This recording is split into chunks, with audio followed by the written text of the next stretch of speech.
Alô, testando. Vamos ver quem já está presente aí. Boa tarde a todo mundo. Vamos começar nosso Happy Hour. Vamos ver, começar vendo quem está aí presente. Vamos ver se vocês já estão me vendo. Tem 5 pessoas. Então, por favor, coloque aí de onde vocês estão e de que cidade vocês estão nos vendo. Enquanto a gente aguarda a Andrea entrar ao vivo aqui com a gente para o nosso webinar, nossa reunião ao vivo, Happy Hour. A Andrea já está entrando aí e a gente vai começar. Quero saber se vocês estão ouvindo direito o sinal. Não vi ninguém ainda se manifestar.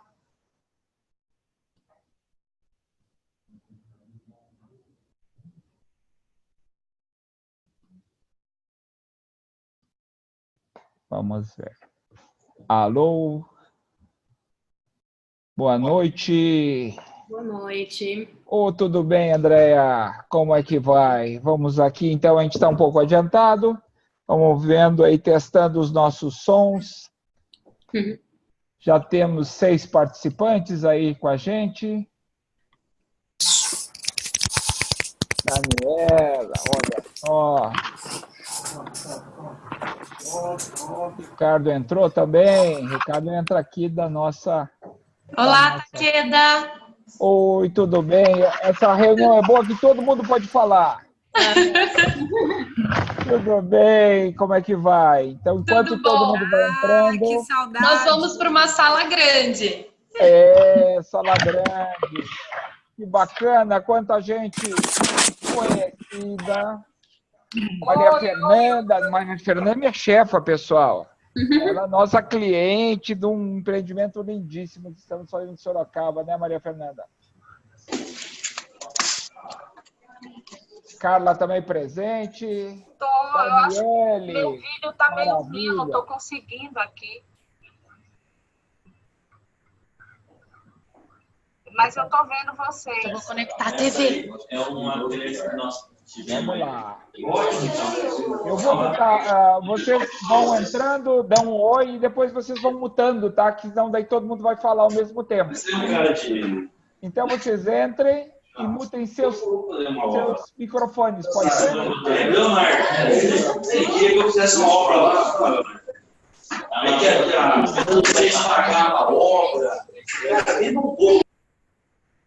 Vamos lá, mutei a Maria Fernanda porque acho que ela está com muito barulho lá, né?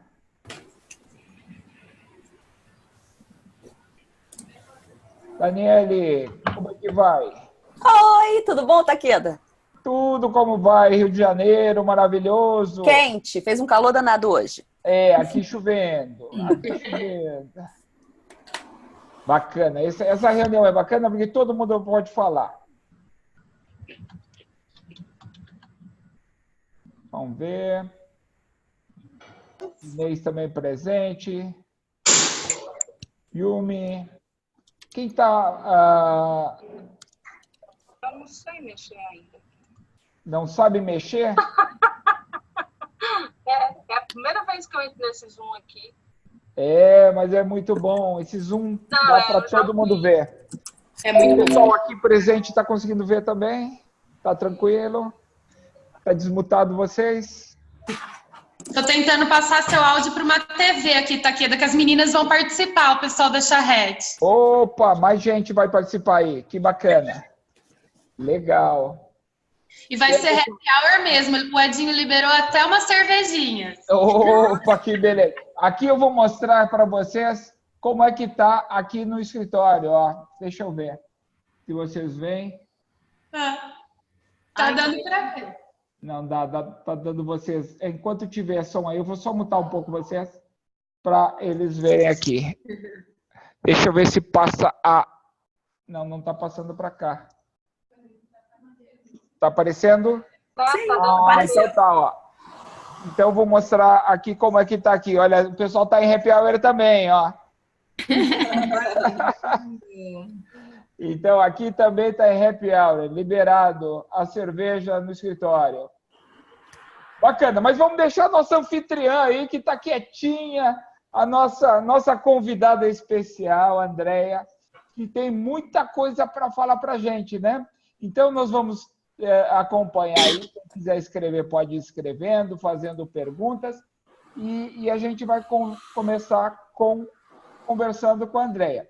O importante é que ela tem várias coisas para contar para a gente do encontro da ANFA, que ocorreu no mês passado na Califórnia, mas também a gente quer saber um pouco da vida pessoal dela, como é que começou toda essa questão da neuroarquitetura na sua vida, né, André? Então, começar do começo, né? Eu sei que você saiu de uma aula agora há 15 minutos. Sim. Andréia está correndo, mas vamos lá. Então, a gente vai pedir para todo mundo pegar no microfone, assim, lá embaixo, tá? Existe microfone ali, a gente muta o microfone para que não haja interferência. A gente deixa a nossa convidada aí falar, que ela também está com os drinks aí, né? Todo mundo está em clima de happy hour, né? Então, vamos lá. A palavra está com você, Andréia, e a gente vai interferindo e o pessoal vai perguntando de casa também, certo? Então, a gente pede para todo mundo mutar, quando quer falar, desmuta e a gente permite aí que o pessoal fale, ok? Ok. Bom, boa noite, pessoal. Boa noite, Takeda. Obrigada pelo convite. É muito legal participar desse happy hour com vocês e contar um pouquinho da minha história. Eu vi que tem uns nomes aqui conhecidos, um pessoal que já me conhece, mas vou me apresentar para vocês. Eu sou arquiteta e urbanista de formação, não sou neurocientista. Me formei na USP aqui em São Paulo, que é de onde eu sou. E, em paralelo com isso, eu me formei em teatro também. Então, vocês vão ver que a minha formação ela é bem esquisita, de certa forma, multidisciplinar. Então, eu tenho uma formação em teatro, fiz teatro a minha vida inteira e sou arquiteta e urbanista. E em 2010, eu comecei a trabalhar na FGV, Fundação Getúlio Vargas, que é até onde eu estou agora e onde eu ainda trabalho. Mas eu comecei numa função muito diferente, não era o que eu faço hoje, afinal, 8 anos atrás. Eu comecei como monitora. Então, toda a minha formação de business, já que hoje eu sou consultora também aqui na FGV, veio dos anos que eu passei como monitora. Então, eu assistia às aulas dos cursos de MBA e passava a lista de presença e aplicava a prova. Era um trabalho super simples, mas que me ensinou muito. Então, tive a chance de fazer MBA em marketing, gestão empresarial, gestão estratégica e econômica de negócios, gestão de bens culturais, enfim, pós em ADM, fiz milhões de cursos sem estar pagando e recebendo para fazer, então foi ótimo. E aí, nesse meio tempo, foi quando eu tive meu primeiro contato com uma aplicação de neurociência, porque foi assistindo uma aula na FGV, no MBA de marketing, eu vi uma disciplina de neuromarketing. Isso foi em 2013. E eu fiquei pensando, nossa, será que existe alguma coisa desse tipo para arquitetura? Porque eu achei aquilo incrível quando o professor falava. E até perguntei para o professor, ele não sabia me dizer, comecei a correr atrás e conheci o Robson, que também é professor da FGV, Robson Gonçalves, que é meu parceiro de trabalho aqui. E ele estava também pesquisando sobre essa área, só que ele é economista. Então, ele estava pesquisando economia comportamental e neurociência aplicada à economia.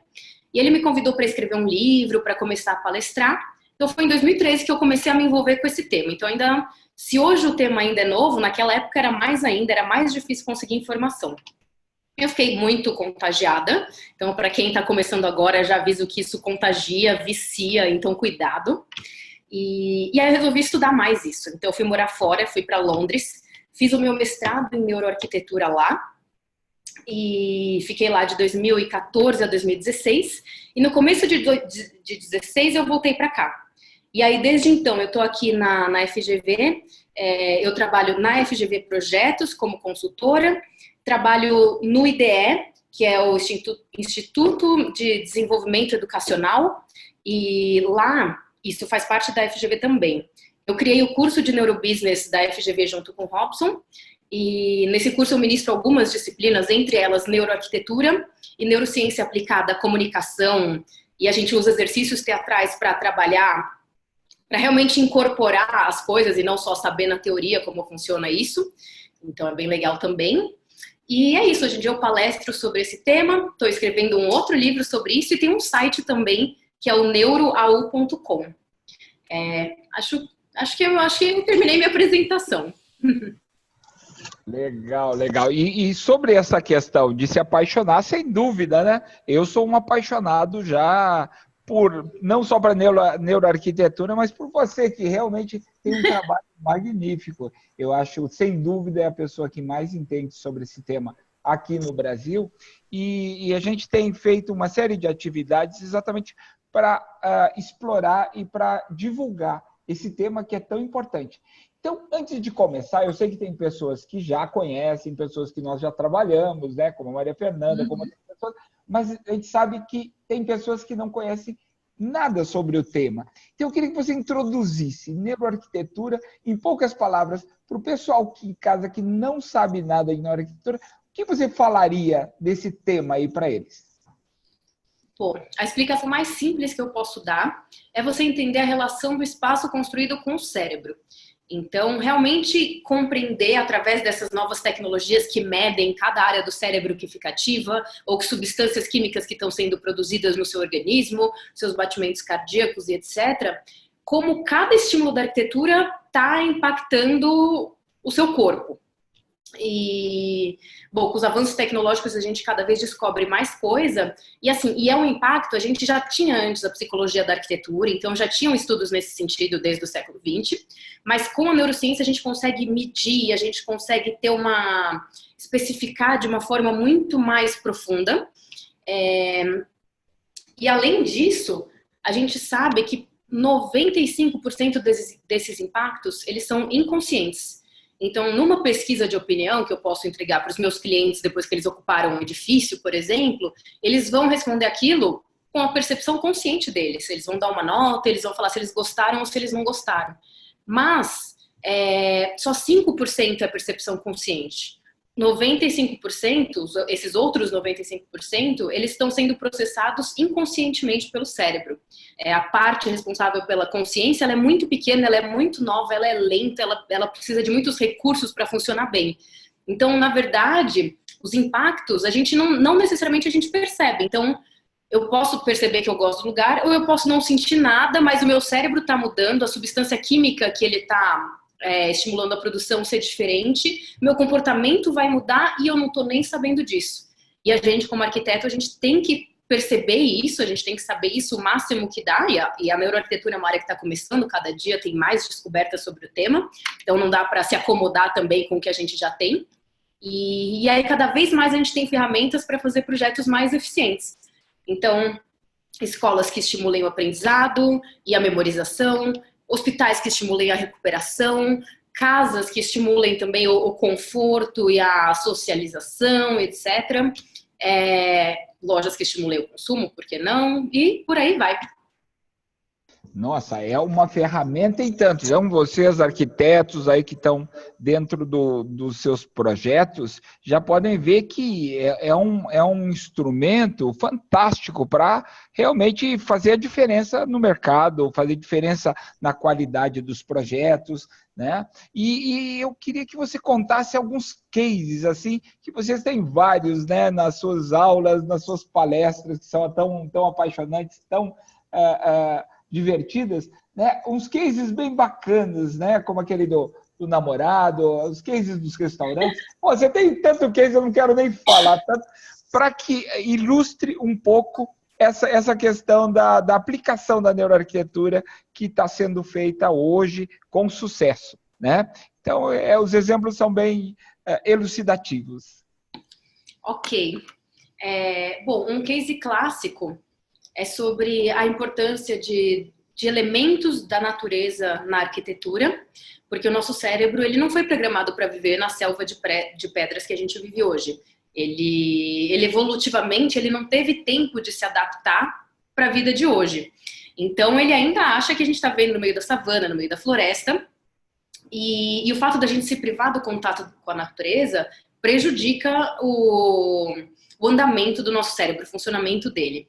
Então, foram feitos já alguns estudos nesse tema, assim, é uma área da neuroarquitetura que está super à frente de outras, que é o impacto da natureza nos hospitais. As pessoas, quando elas têm vista no quarto delas, né, depois de uma cirurgia, se recuperando, se elas têm vista para uma paisagem natural, elas se recuperam mais rápido e elas sentem menos dor. E esse estudo foi feito tanto com pessoas que têm vista para um muro, que aí obviamente é sem graça, mas também quando elas têm vista para uma cidade. Mesmo com vista para a cidade, a recuperação não é tão boa como quando elas têm vista para um ambiente natural. E então, hoje em dia, os hospitais mais modernos, muitos estão sendo construídos ou em áreas próximas ao campo, por exemplo. Lógico que não é para deixar de existir um hospital no centro da cidade, que ele tem a sua importância. Mas mesmo para os hospitais no centro da cidade ou para os longe, não só a janela tem sido muito valorizada para você ver a natureza lá fora, mas a natureza tem sido trazida para dentro do ambiente do hospital. Então, pisos de madeira, cores menos... tipo luz amarela, que fica mais natural o ambiente, e por aí vai. E aí as pessoas sentem menos dor, então elas precisam de menos anestesia, menos analgésico, e elas liberam o quarto mais rápido. Elas realmente acabam saindo antes do hospital por conta desse contato com a natureza. Ainda é um tema que tem muito a ser estudado, então assim, os reais impactos, que áreas do cérebro que estão se transformando e tal, ainda não temos tantas respostas assim. Mas só isso que a gente já tem, já é suficiente. E um outro caso interessante também é de como a arquitetura ela pode mudar o nosso comportamento sem a gente perceber. Isso em neurociência a gente chama de prime, né? Então, quando você prima o cérebro de alguém, você está colocando uma pista. Isso pode ser feito na arquitetura, no marketing, na economia, em qualquer lugar. Você coloca uma pista e a pessoa, sem ter a menor ideia dessa pista, ela vai mudar o comportamento dela e ela também não vai perceber a mudança do comportamento. Então, isso tem a ver com economia comportamental, isso é muito utilizado no marketing. E na arquitetura também. A gente pode colocar alguns elementos na arquitetura que façam com que as pessoas tenham os comportamentos que a gente espera delas nos lugares que a gente está projetando, sendo que elas não vão perceber nem a pista no ambiente, nem que elas mudaram o comportamento. Um exemplo é um estudo que foi feito se não me engano, foi na Suécia, mas não tenho certeza, e era numa escadaria de metrô. Eu sei que vários lugares, eu sei que em Osasco teve isso também e tal, mas tem um estudo que eu conheço, que eu li, e era esse sueco. Que no metrô, as escadarias, eles criaram uma escada piano. Então, você tem a opção usar a escada rolante ou usar a escada tradicional, e quando você usa a tradicional, quando você pisa em cada degrau, ele vai tocando uma nota e você vai tocando uma música subindo ou descendo a escada.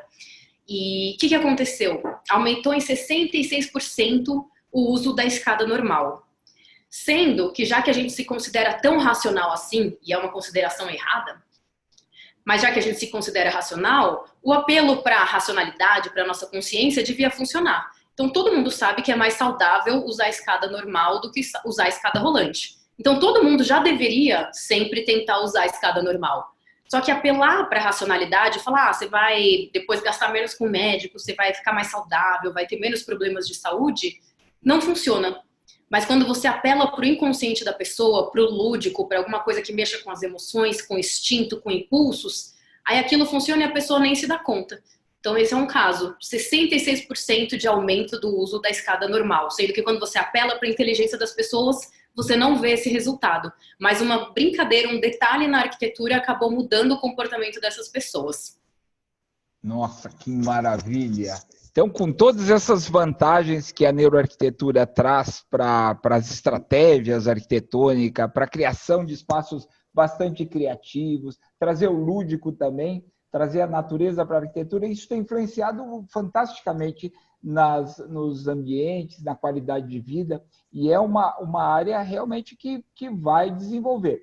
E aí, desculpa te interromper, só 2 pontos importantes, porque é um questionamento que eu sempre vejo dos arquitetos. Primeira coisa, a neuroarquitetura não vai em nenhum momento tirar a nossa criatividade, a ideia não é essa, e também não é em nenhum momento dar regras, siga esses 10 passos para criar um ambiente perfeito. Não é assim que funciona.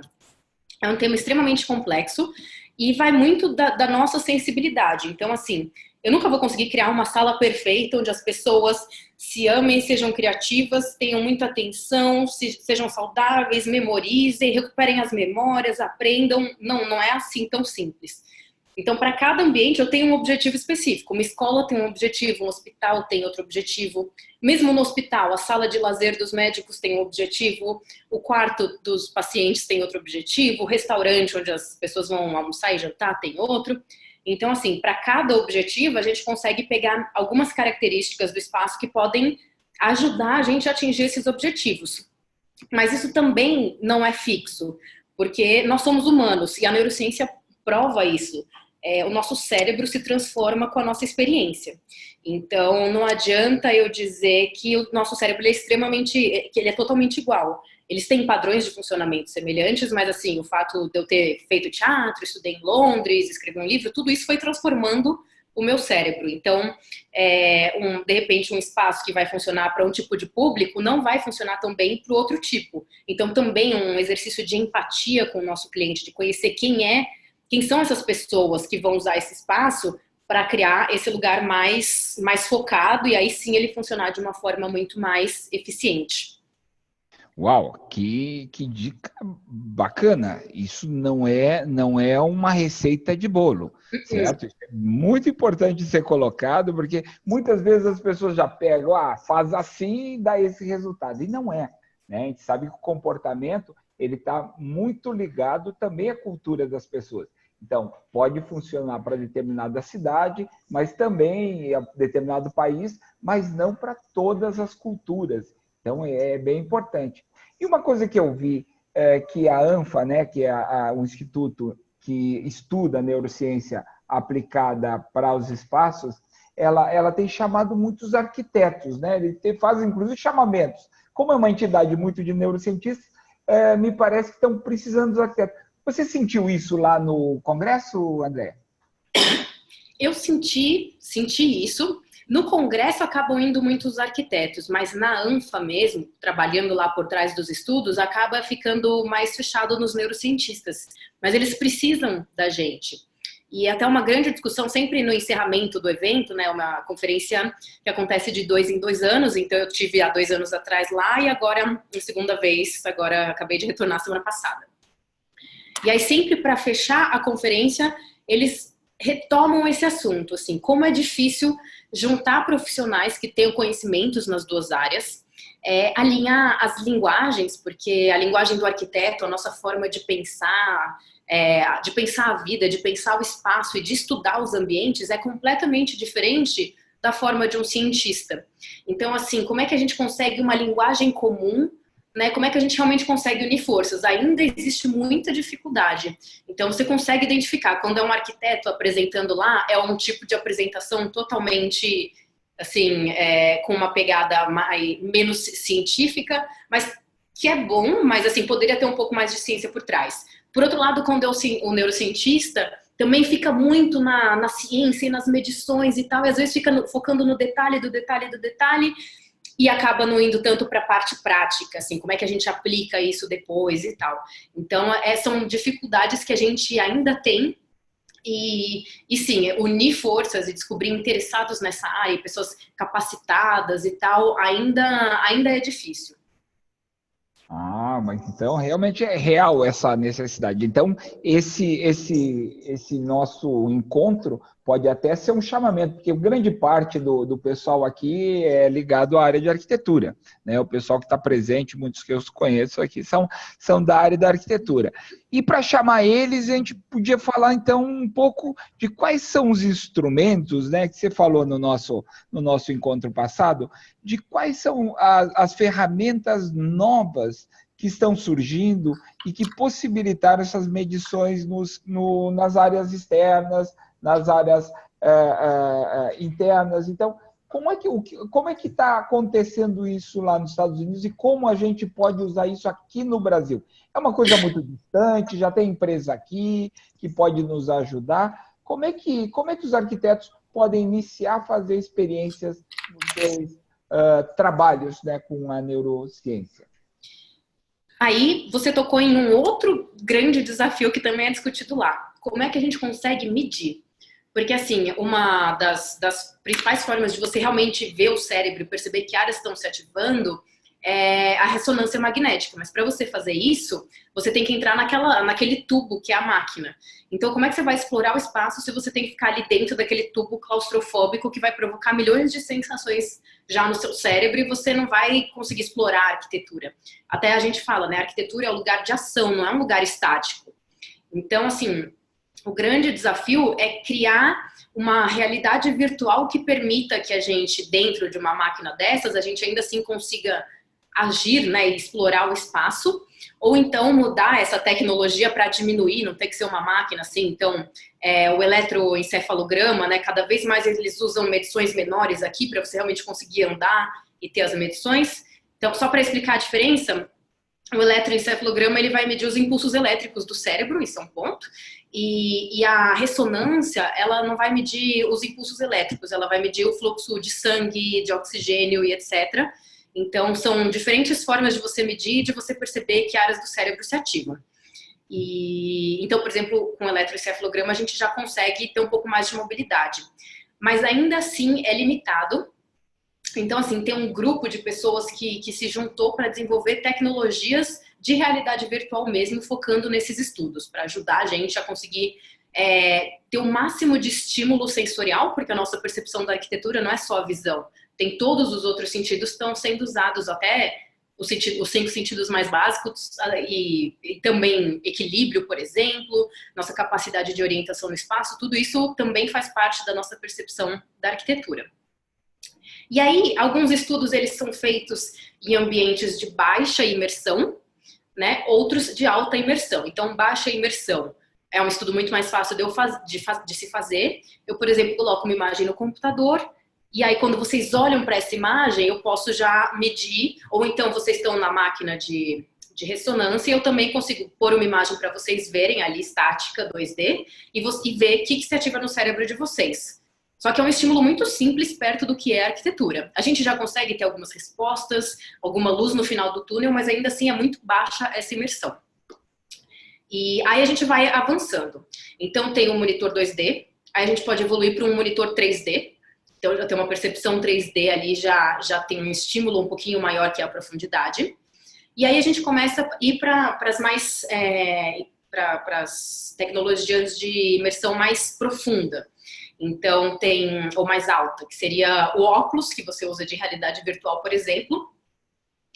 E aí você realmente consegue ir andando num ambiente assim, eles deixam uma sala vazia, sem nada para você não cair, não se machucar, e você consegue andar, então você consegue estudar, por exemplo, como as pessoas se orientam pelo espaço.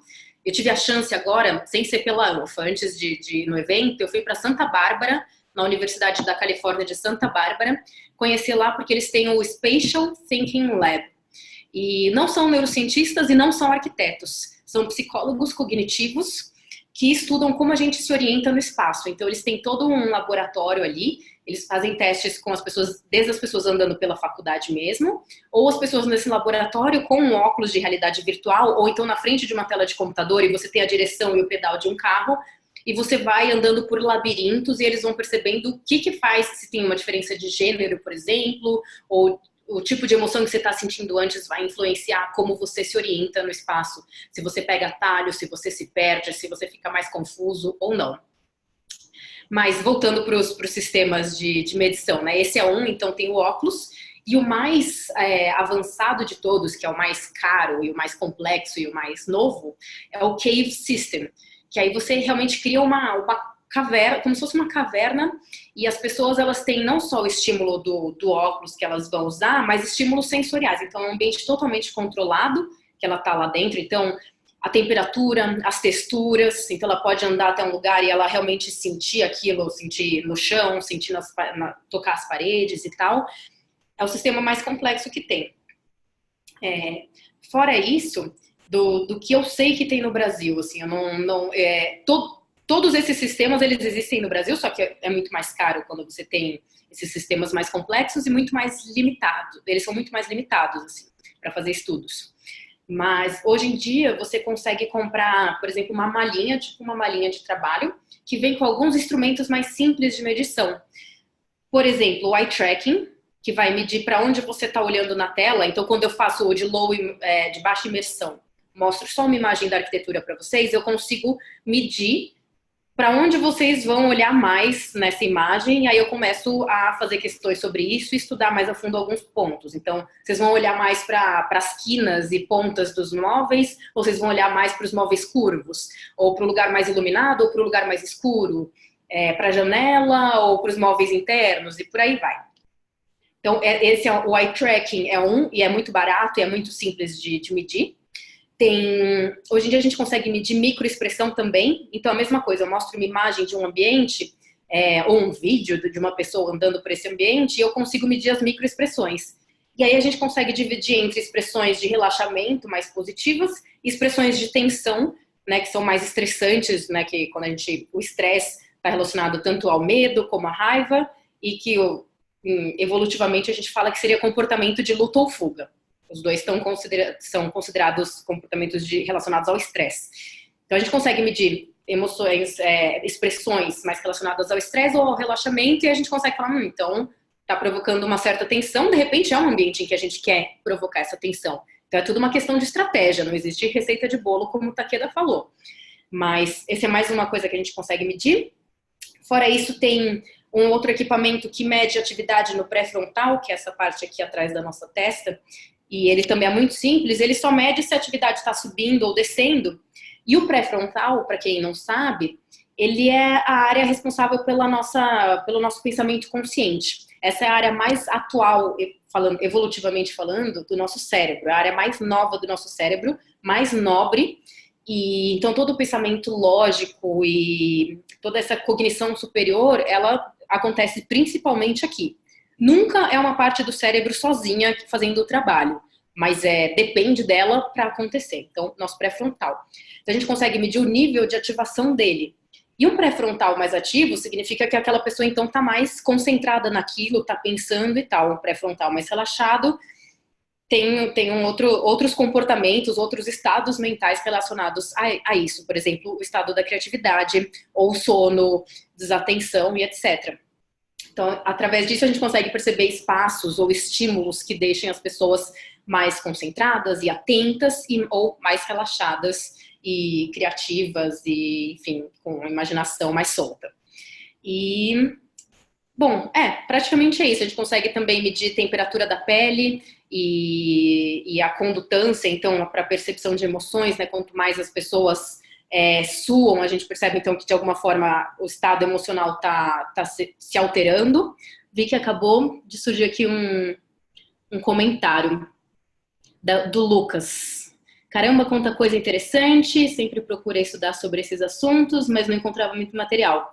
Muito legal, que bom que você está gostando, então. E eu falei antes, mas não fiz muita propaganda, e no final vou fazer mais. Mas para quem quiser também, tem muita informação no meu site, que é o neuroau.com.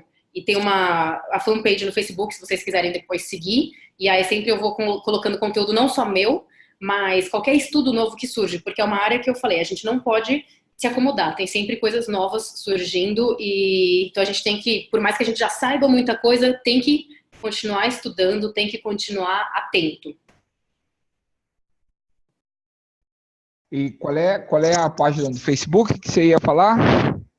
No Facebook é Neuroarquitetura e Urbanismo, e aí essa é a fanpage do site.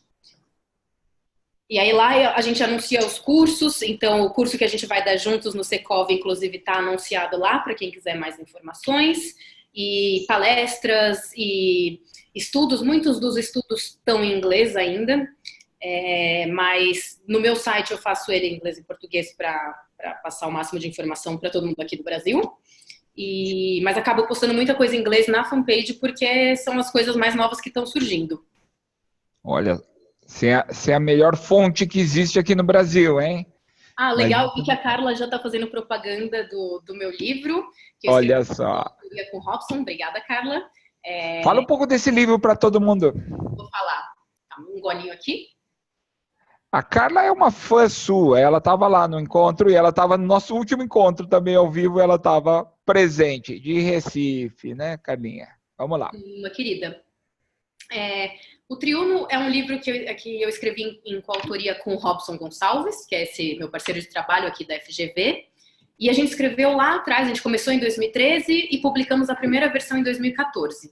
Então é um livro muito legal, que ele tem uma linguagem muito fácil, porque a gente dá aula no Brasil inteiro, então a gente pega todos os tipos de público e a gente queria, com esse livro, conseguir atingir o máximo de pessoas. Então nada de ficar falando muito difícil e tal, a ideia é falar de uma forma muito simples, para tornar esse conteúdo de neurociência acessível, porque as pessoas leem esses estudos científicos que são mega complexos em inglês, com palavras, né, específicas da área, e acaba boiando no tema. Então a gente quis trazer isso para a realidade da maioria. E aí a gente explica um pouco sobre algumas teorias mais simples de neurociência, para a gente começar a nivelar o conhecimento de todo mundo, e depois, isso é o começo do livro. E depois cada capítulo é uma aplicação de neurociência em business. Então tem um capítulo, por exemplo, de neuroliderança. E a gente entendendo como funciona o nosso cérebro como líderes, e os arquitetos, eles são líderes, eles têm que saber se comunicar, então não é só aplicar neurociência na arquitetura. Eu tenho que falar desde o pedreiro até o meu cliente, até o engenheiro, a minha equipe de arquitetos, são cabeças completamente diferentes. Então, em neuroliderança, a gente aprende a entender esses padrões aí de funcionamento do cérebro, de estilos de pessoas diferentes, entender o nosso próprio como líder para entender a nossa abordagem. Então, aí está um exemplo de um capítulo, tem um capítulo de neuroeconomia, e a gente fala que neuroeconomia é uma das poucas áreas de neurociência aplicada que já ganhou 2 Nobel. O do ano passado de economia foi para a economia comportamental, mas a economia comportamental tem muitas semelhanças com a neuroeconomia, e para o Richard Thaler no ano passado, e eu não lembro em que ano, mas o Daniel Kahneman também ganhou o Nobel de Economia por conta de algumas descobertas de como o nosso cérebro funciona na hora de tomada de decisão, sejam decisões econômicas ou não. E ele é um psicólogo, não é economista. Mas então tem um capítulo de neuroeconomia, e a gente entende como acontece o processo de tomada de decisão no cérebro. E como a gente é muito menos racional do que a gente pensa. A gente é muito irracional. E a gente é treinado para acreditar que a gente é racional. E aí, quando a gente acredita tanto nisso, a gente deixa de ver outras coisas que estão por trás, que a neurociência traz pra gente. Um dos outros capítulos, né, tem um de neuroarquitetura, claro, e aí a gente fala de algumas aplicações, tem vários exemplos, etc. Tem também um capítulo de neuroplasticidade, que fala como o nosso cérebro se transforma, e tem uma conexão desse tema com a arquitetura, porque o espaço, ele é um estímulo que pode ajudar o nosso cérebro a longo prazo, se transformar. Então tem uma conexão aí entre plasticidade cerebral e neuroarquitetura. E agora, eu e o Robson, a gente está atualizando esse livro, porque como ele foi feito em 2014, e hoje em dia eu até falei para vocês, não dá para a gente se acomodar, eu tinha que seguir isso, eu não vou só falar para vocês e não fazer o mesmo, né? Então a gente não se acomodou e a gente está reescrevendo, a gente está escrevendo capítulos novos e revisando os capítulos antigos. Então vai entrar agora um capítulo de neuromarketing, um capítulo de ética, que é fundamental, quando você vai controlar o comportamento das pessoas sem elas perceberem, pegando no inconsciente delas, a gente tem que, né, ter princípios éticos por trás. E então vai ter o de ética, o de neuromarketing e o de comunicação, que eu estou escrevendo, soft skills, que são essas habilidades humanas, né, criatividade, flexibilidade, capacidade de improviso, trabalho em equipe, liderança, comunicação verbal, comunicação não verbal, tudo isso, todas essas são habilidades soft. E é isso. Então a gente está agora atualizando o livro, assim, estamos nos últimos estágios. E ele chama Triuno, Neurobusiness e Qualidade de Vida. E ele está disponível no site Clube de Autores. Lá vocês conseguem cópia, tanto a cópia impressa como comprar o PDF. E é isso. E fora isso, eu estou escrevendo um livro principalmente inspirada agora no que eu presenciei na ANFA, porque foi uma experiência incrível essa viagem. Eu estou escrevendo um livro só de neuroarquitetura. Eu já tinha começado a escrever antes, mas aí na correria eu parei totalmente. Eu comecei quando eu te conheci, Takeda. que foi, acho que começo do ano passado, ou há 2 anos atrás, nem sei. E aí eu parei, guardei, nunca mais mexi. E aí agora eu não tô usando material antigo, eu tô reformulando, porque eu tô com uma visão totalmente nova da neuroarquitetura, baseada no que a gente discutiu na ANFA. E no pôster que eu apresentei lá também, que eu tenho sempre pesquisado sobre o tema, e cada ano que eu vou lá e apresento um pôster, são temas diferentes. E agora esse que eu tô me aprofundando, ele influenciou aí a estruturação do meu livro. E se tudo der certo, dessa vez eu não vou travar e não vou correr com outras coisas e guardar esse projeto na gaveta, e até março ele vai estar publicado, ou pelo menos ele vai estar pronto, e aí eu falo para vocês, vou divulgar no meu site, na minha página, quando ele estiver pronto e indo para o mercado. Uau, essa novidade Essa eu não tinha te contado. Eu não conhecia, hein? Pô, muito bacana. Quer dizer, em março nós vamos ter novidades aí muito grandes. Eu disse, você realmente é a melhor fonte de neuroarquitetura aqui no Brasil, né? Está na América Latina, que não tem muita produção. Aqui mesmo, a Paula está falando que começou a pesquisar há algum tempo, né? Há pouco tempo, e que já é nítida, né? O conhecimento da Andréia. Olha lá, ó. Não é só eu que falo isso. Parece que a gente se conhece tanto tempo, né, André? Já fizemos alguns projetos juntos. Estamos aí desenvolvendo algumas técnicas também de projetos colaborativos. A Andréia, além desse mestrado em neuroarquitetura, também é especialista em design thinking. Então, é muito bacana que toda essa prática dela na questão de trabalhar o conhecimento, trabalhar o cérebro, entender o cérebro, trabalhar com todas essas emoções. Isso é muito importante. Espaço cria emoção e emoção cria comportamento, né? Então, tudo isso faz com que as pessoas comecem a se comportar diferente. Tem um exemplo muito interessante do Rio de Janeiro. Sempre falo, né? O pessoal no trem no Rio de Janeiro, quando vem do subúrbio, vem batendo, vem jogando lixo no chão, vem gritando alto. A mesma pessoa entrou no metrô, ele já tem um outro comportamento, porque o espaço é diferente, né? Então, toda essa influência é muito interessante.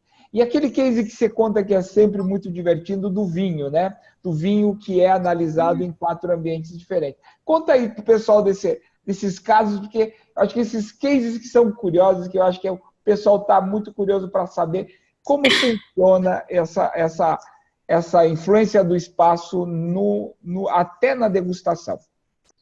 Ok. Bom, é um case de uma universidade alemã, e a nossa percepção, ela é multissensorial, então assim, eu não estou percebendo a visão separadamente da audição. O meu cérebro, ele integra tudo e ele cria a realidade dentro da minha cabeça. Então, nesse estudo, o que eles perceberam?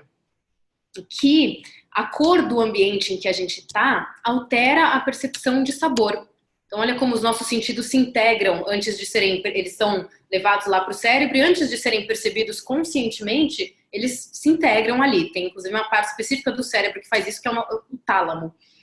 E então, as pessoas, elas foram experimentar o mesmo vinho em 4 salas com cores diferentes, com iluminação diferente. Então, uma sala era vermelha, a outra era azul, a outra era branca e a última era verde.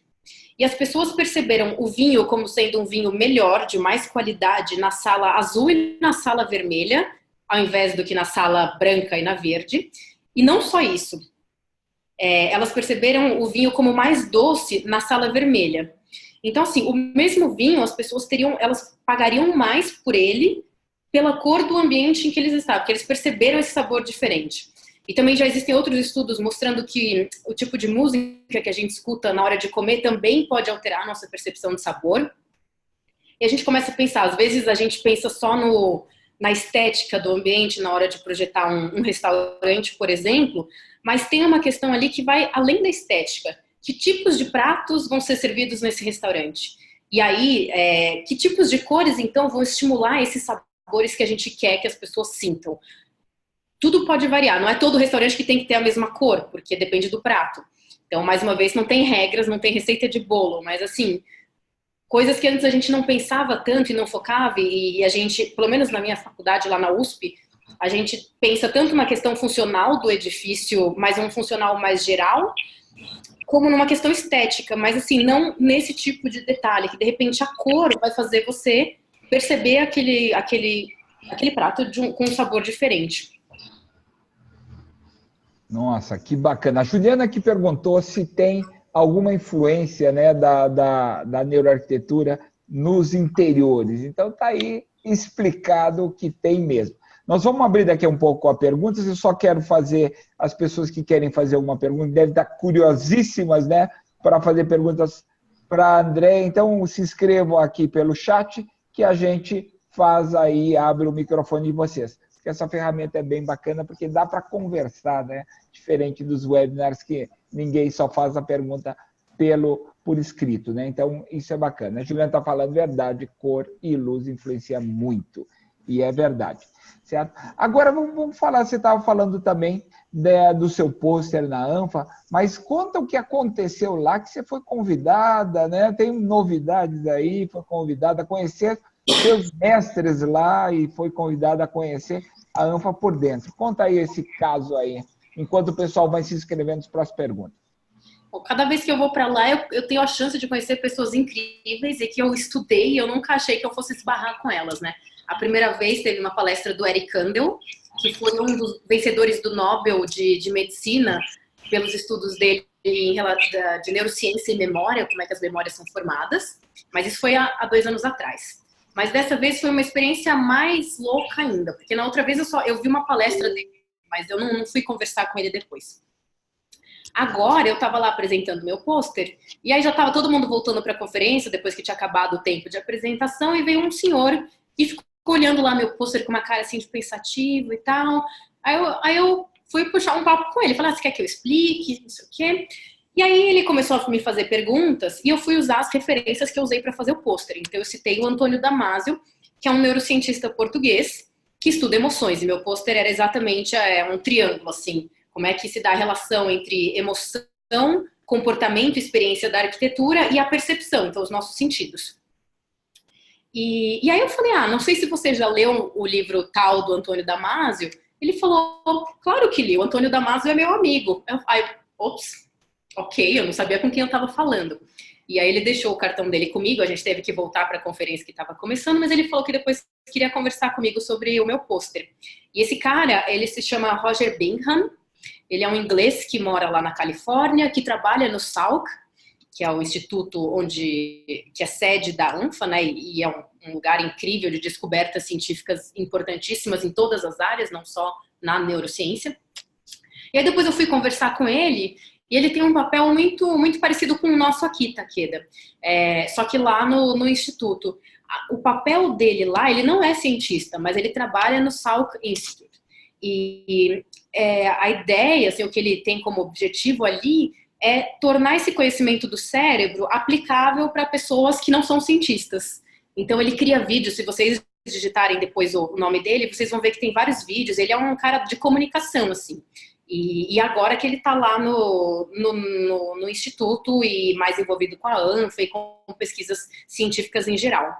E aí conversando com ele e tal, isso à tarde, né, depois no lanchinho da tarde, e ele falou, desculpa André, eu vou ter que sair porque agora é a hora do chá. E o meu amigo, Ramachandran, vai vir aqui tomar chá comigo. Aí eu falei, nossa, ele tá aqui? Porque esse cara, com um nome tão difícil, mas as pessoas chamam ele de Rama, que é mais simples, ele é um neurocientista indiano. E eu já tinha lido muitas coisas do trabalho dele. Ele fez descobertas incríveis de como o nosso cérebro ele é ingênuo e fácil de enganar. Inclusive, eu uso os casos dele de exemplo, apesar de não ser de arquitetura, de exemplo nas minhas aulas de neuroarquitetura, de como a gente consegue realmente enganar o nosso cérebro e o que a gente pode fazer então com a arquitetura para usar a arquitetura como uma ferramenta para enganar e provocar alguns comportamentos. E aí ele é um senhor e aí quando o Roger viu que eu conhecia ele, falou, nossa, você conhece ele? Eu falei, lógico, usei ele de referência e tal. E aí ele falou, então vem tomar chá com a gente. E aí eu fui lá para dentro do Salk, assim, porque a conferência acontece num dos prédios internos, mas não onde estão as salas dos professores, os laboratórios, etc. Aí fui lá, conheci professores, conheci alunos e foi uma experiência, assim, surreal, assim, eu tava lá e eu me olhava de fora e falava, não acredito que eu tô aqui sentada tomando chá com esse cara, que é um neurocientista incrível. O tema de pesquisa dele, depois se vocês quiserem se aprofundar, é membros fantasmas. Então, pessoas que perderam algum membro e continuam sentindo ele. Então, se você perdeu a sua mão, foi amputada, e você sente coceira na sua mão, como é que você vai saciar isso? E aí ele foi estudando e buscando entender o que acontece com o cérebro para você continuar sentindo essa mão que já não existe mais, e como você consegue saciar, então, se você tem uma dor e uma coceira num membro que não existe, como é que você vai coçar? Assim, as pessoas, é uma tortura para quem tem. E, enfim, e aí ele descobriu como o nosso cérebro é ingênuo e fácil de enganar, e através de uma caixa com espelhos, ele consegue fazer o cérebro perceber que você está coçando a mão quando você está coçando a outra mão que você tem, não aquela que foi amputada. Então, tem vários textos aí dele, livros, e assim, são estudos incríveis. Nossa, quanta coisa divertida, coisa bacana. Mas parabéns. Em breve você vai estar lá, hein, pesquisando junto com eles. Tomara. Bacana. O pessoal lá que está com a Maria Fernanda, a Val, ela tem uma pergunta para você. Deixa eu desmutar o microfone dela. Fala aí, Maria Fernanda. Acho que você que está com o microfone tem que liberar o seu microfone. Fala aí, Val. Oi, Val. Olha, eles estão em grupo vendo, com cerveja aí. É happy hour mesmo. Fala aí, Val. Qual é a sua pergunta? Val trabalha com vendas, né? Marketing, vendas. Fala aí para a Andréia. Tá ouvindo bem? Sim. Dá para ouvir. Oi, pessoal. Muito bom estar aqui ouvindo vocês, viu? Sensacional. Tô adorando. Vamos lá. A pergunta é, o ambiente no plantão de vendas, né? Ele pode influenciar na percepção do produto, né?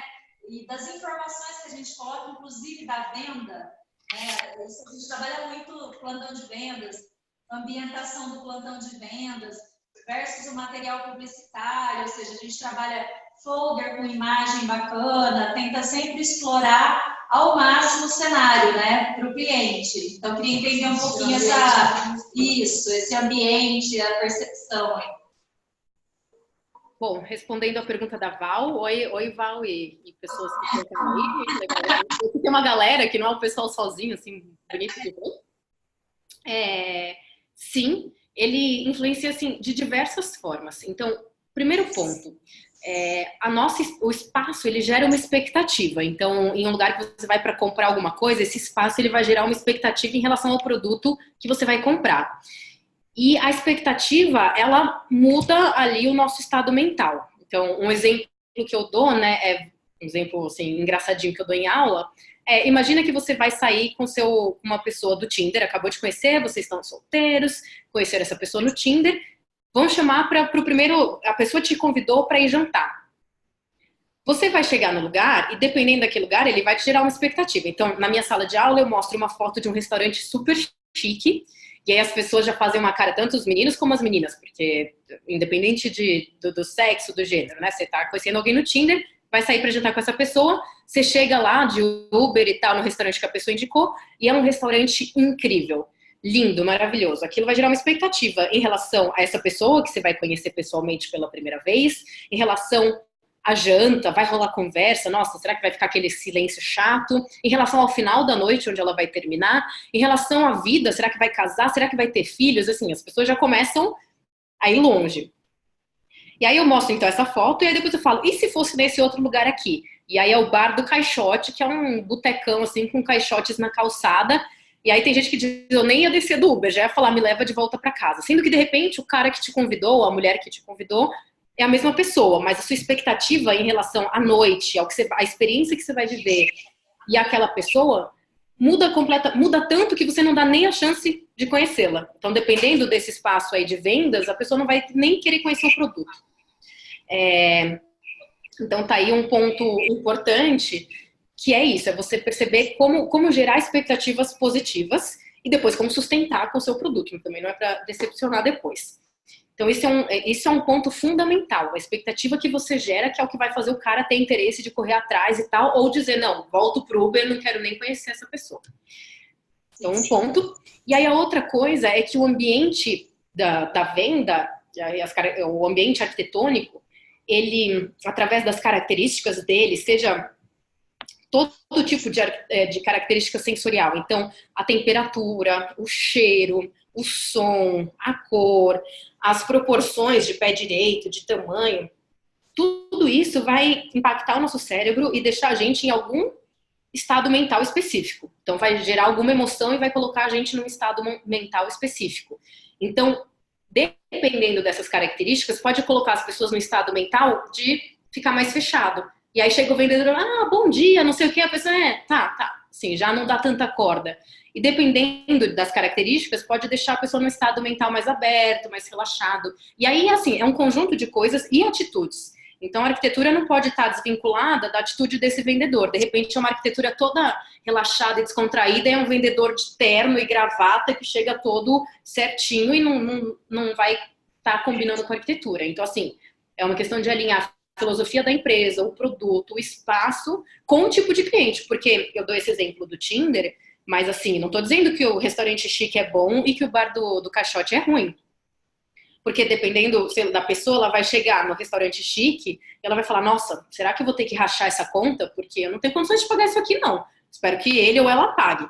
Ou então, nossa, não vim vestido apropriadamente para esse lugar. Então, a pessoa também pode não querer entrar nesse ambiente chique e, ao mesmo tempo, no ambiente lá do bar do caixote, a pessoa pode se sentir mais confortável, sabe que vai ser barato, falar, vou comer à vontade mesmo. Então, assim, você tem que saber quem é o seu público para direcionar isso, para agradar aquele tipo de pessoa que você quer atrair. Legal. Muito obrigada. Valeu. Ó. Então, agora a Carla quer fazer uma pergunta. Carlita, vai lá. Oi, Andréa, tudo bom? Oi, tudo bem, e você? Tudo jóia.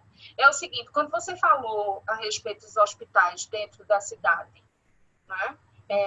A gente poderia colocar imagens tipo jardins, campo, alguma coisa para poder minimizar isso? Sim, já foi comprovado e até o estudo do Rama ajuda a comprovar nesse sentido que eu vou falar, que é o nosso cérebro, ele é ingênuo. Então ele entende algumas coisas, mas ele não sabe identificar o que é verdade e o que é mentira.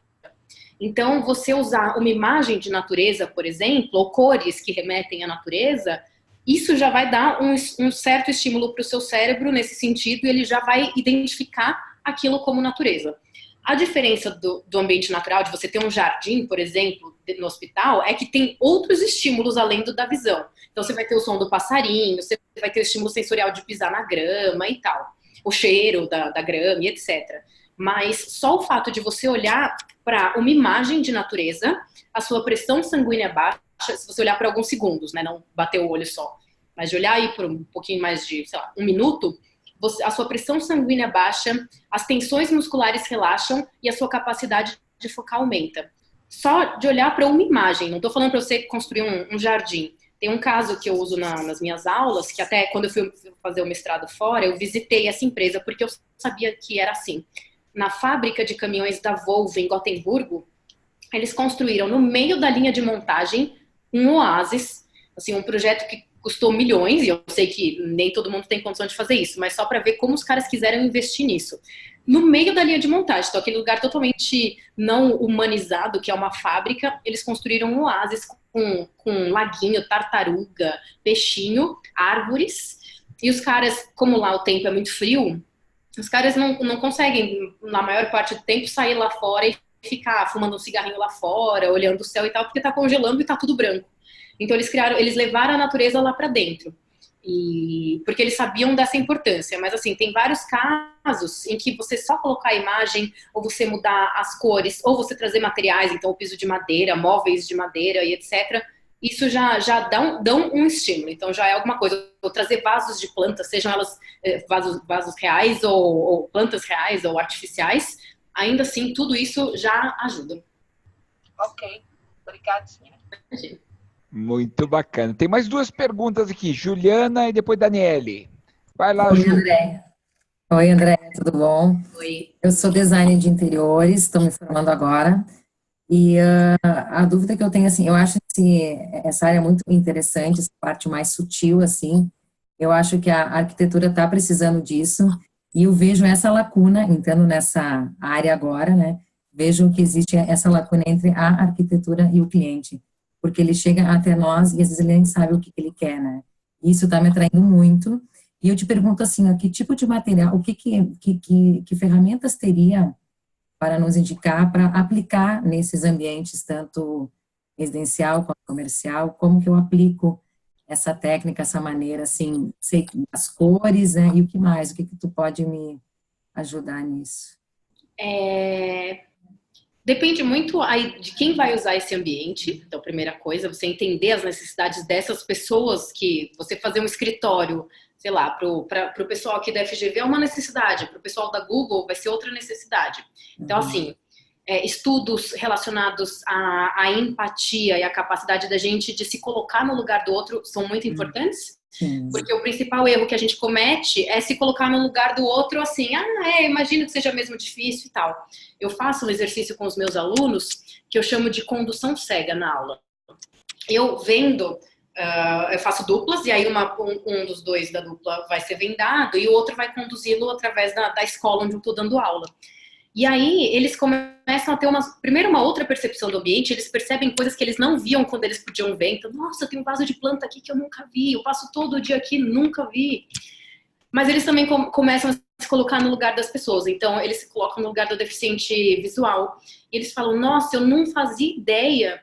Assim, quando você pensa, você fala, nossa, deve ser difícil, deve ser desorientador. Mas, assim, a confiança que você tem que ter num estranho. O pessoal faz dupla com colegas de classe e já não confia. Imagina você, às vezes, depender de um estranho para atravessar a rua ou te conduzir até algum ponto. Então, assim, exercícios de empatia, buscar saber empatizar, porque a gente acha que sabe. E aí que tá o problema. Quando a gente acha que sabe, a gente deixa de aprender. Se a gente assume que a gente tem aí lacunas do conhecimento, aí sim a gente vai atrás. Tanto é que acho que era Sócrates que falava, só sei que nada sei. E é o que faz dele a pessoa mais inteligente, porque ele assume a ignorância dele e vai buscar conhecimento. Então, um ponto aí é isso, estudos de não só na teoria, mas assim, o que de prático você pode fazer para melhorar a sua capacidade empática. E aí, assim, os estudos científicos que existem, eles são muito específicos. Então, você vai lá e vai pesquisar, sei lá, impactos da cor azul sei lá, na sensação de felicidade. Assim, você vai... Não é um estudo tão amplo que vai falar de todas as cores e todas as sensações e todos os comportamentos. Não, vão ser detalhes. Então, linhas curvas e linhas retas, a proporção e os fractais. Então, cada um desses elementos são elementos que você pode ir buscando. Então, a orientação nos espaços. Então, quando você tem que caminhar, então, você numa empresa, em casa nem tanto, mas assim, na empresa, no hospital, na escola e etc., é muito picado ainda, porque cada estudo ele tem que, assim, esse é um dos desafios, você tem que tirar todos os ruídos, então você tem que afinar muito aquilo e acaba ficando muito picado. Por isso que tem alguns profissionais, e eu me incluo entre eles, que buscam exatamente coletar todo esse conhecimento. Eu não faço os estudos, eu não vou lá e necessariamente fico medindo a reação das pessoas. Eu pego o que os neurocientistas já mediram, então eles já tiveram esse trabalho, eu junto tudo, então aí eu pego o cara que estudou a cor azul, um cara que estudou a cor verde, eu junto aquilo e trago para a arquitetura, porque muitos dos estudos estão aplicados em outras áreas. Então, às vezes, cor ainda é um assunto bem polêmico em neurociência, né? Mas ainda assim, muitos dos estudos são em neuromarketing ou em neurociência propriamente dita, que nem esse do Rama, dos membros fantasmas. E por aí vai. Então, é um trabalho de você coletar todo esse conhecimento que está numa linguagem científica, que está em inglês e que não está necessariamente aplicado à arquitetura, juntar tudo e traduzir e começar a fazer perguntas de como aplicar, porque não necessariamente eles estudam a aplicação. Eles estudam assim, olha, se aquela pessoa que usou naquela situação aconteceu isso, mas assim, tá, e o que eu entendo disso para o meu conhecimento de arquiteta? Esse é o meu papel e alguns profissionais aí fazem esse mesmo, tentam fazer esse mesmo papel. Obrigada. Muito bacana, Andréa. Valeu, Ju. Agora, Dani, fala aí pra gente. Oi, tudo bom, Andréia? Oi, tudo bem? Tudo ótimo. Então, a minha pergunta é basicamente complementar à da Juliana, que perguntou sobre as ferramentas, né? Então, eu queria ver com você, como é que... Eu vi que no seu site você tem consultoria, né? Em neuroarquitetura. Como isso funciona? Por exemplo, eu sou arquiteta, como é que eu te contrato? Como é que é o processo dessa questão da aplicação da neuroarquitetura num projeto meu, por exemplo? Bom, vou passar a palavra para o Takeda, porque a gente tem dado algumas consultorias juntos nesse sentido, e aí ele é o mestre que vai saber falar super bem sobre o assunto. Ô, Dani, vai sair negócio aqui? Ué, você que me indicou a Andréia. A Dani é fantástica, fantástica. Ela está fazendo indicações para mim. Ela morou no exterior muito tempo. É uma arquiteta fantástica aí. Está vindo para o Brasil há pouco tempo. Está abrindo o mercado e é muito bacana. Uma profissional exemplar. Mas a gente está aplicando consultorias não só na área de urbanismo, mas também na área de arquitetura, e é muito bacana, porque a gente mescla um pouco esse trabalho do conhecimento da neuroarquitetura com um workshop de design thinking. Então, a gente utiliza não só a teoria, mas faz com que o grupo trabalhe ideias, né, de forma colaborativa para buscar soluções para aquele empreendimento especial. Um outro elemento que a gente incorporou ao nosso grupo é os antropólogos sociólogos.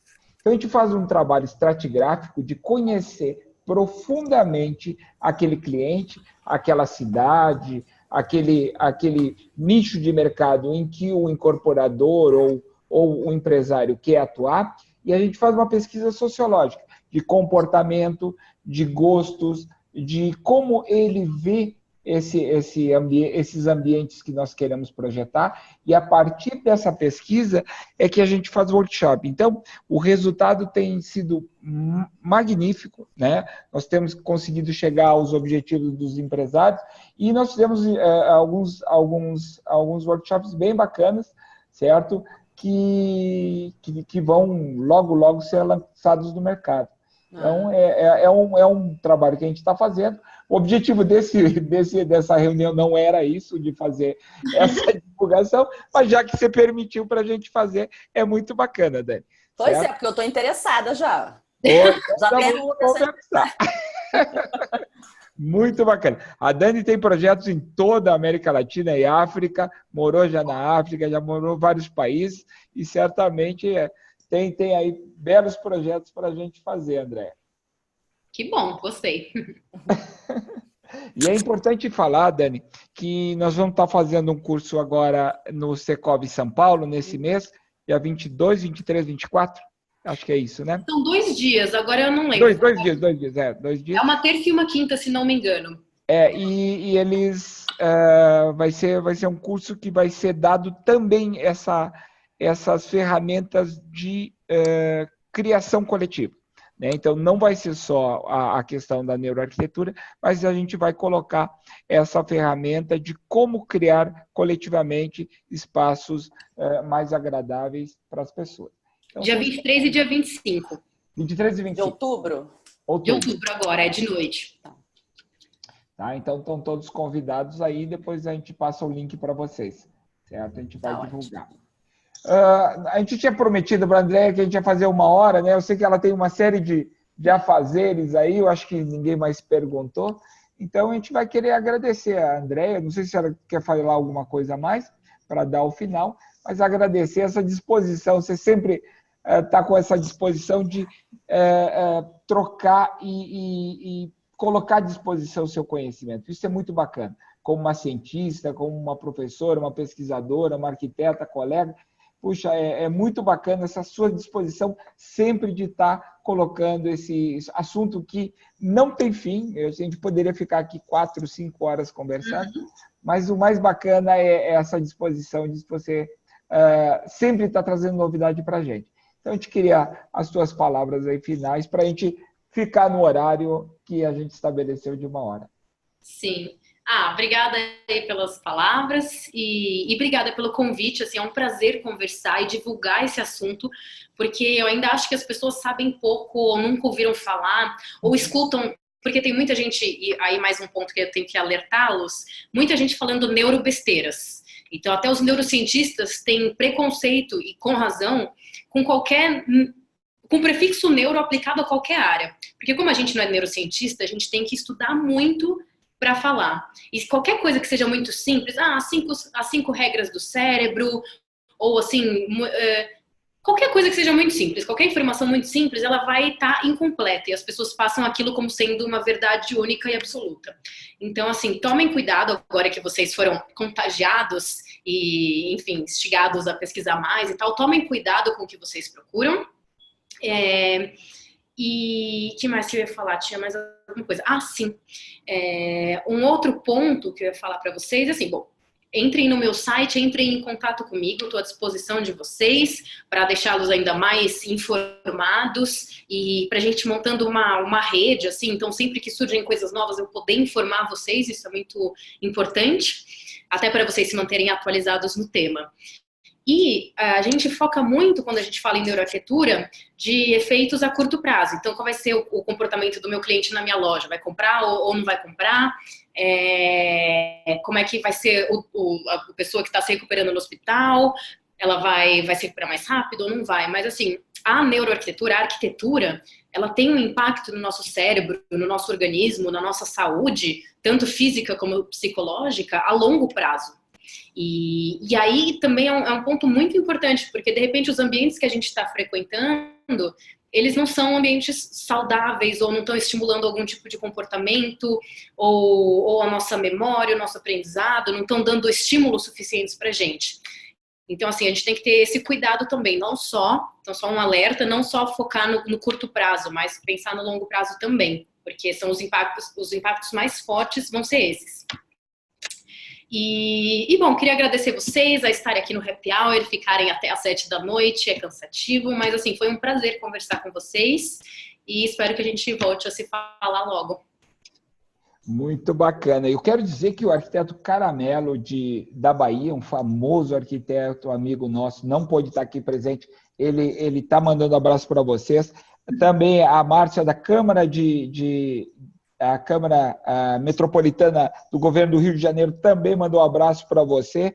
A Cláudia de Minas Gerais e a Fabiana, que está de aniversário hoje, que ficou super sentida de não estar. Então tem muita gente que não conseguiu vir, mas quis mandar um abraço para você e a gente vai mandar a gravação para elas também. Esse programa vai ficar gravado e também vai estar à disposição, provavelmente, no site da Andrea logo, logo. Então, agradecer a todo mundo que teve a disposição de estar aqui no nosso Happy Hour. E a ideia é repetir esse Happy Hour de tanto em tanto para a gente estar mais informado sobre esse assunto e outros assuntos também. Então, obrigado a todo mundo, obrigado, Andrea, e obrigado a todos que participaram desse Happy Hour e até o próximo. Tchau, tchau. Gente, boa noite. Então, vamos abrir agora todos os microfones. Agora todo mundo pode falar ao mesmo tempo, tá? Então, dá tchau aí para a Andrea. Gente. Boa noite. Obrigada, André. Obrigada. Tá aqui. Valeu. Boa noite. Tchau. Valeu. Abraço para todos. Maria Fernanda, pessoal aí. Mais abraço. Beijo para vocês. Pessoal aqui do escritório também, aqui. Eles estão no Happy Hour também. Nós estamos no Happy aqui, ó. Falei, ó. Brindem aí você. Eles estão... Que beleza. Esses happy hours vão render bastante saídas para o bar, hein? Ô, Taqueira, só faltou o ônibus. É verdade. Beleza, pessoal. Ok, Andréia. Tchau. Tchau para vocês. Tchau, Maria Fernanda, Val. Tchau. Tchau.